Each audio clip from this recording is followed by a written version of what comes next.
I didn't imagine it will grow that much. I was thinking maybe this is going to be one of those hipster frameworks that 50 people around the world rave about and no one else knows what they are talking about. But then it just like kept growing, and like I never expected that. It's very humbling and satisfying to see what people are doing with it and like what people can achieve with that. And so many things that I never even imagined. They are like simulating galaxies and discovering, like, I don't know, that there was like thing that they were simulating galaxies supercomputers like Carnegie Mellon, and that led to a proposal to observe in the Webb Space Telescope, so a thing in the space, to observe the first quasar. And it's like, I have no idea what that means.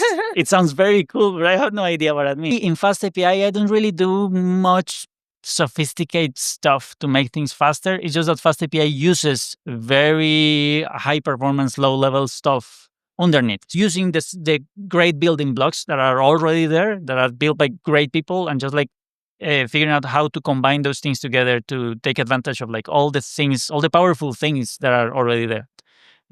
Now I have the extra advantage of, like knowing a few core developers that are always super friendly, and like, and it's also very fun to talk to them. And like, I don't know, like Lucas was saying, like, I'm gonna see the talk from my friend Tiangola, and he's like, he called me friend. That's so cute. I'm so proud. Like, it's very cool I think it's very cool to meet your heroes.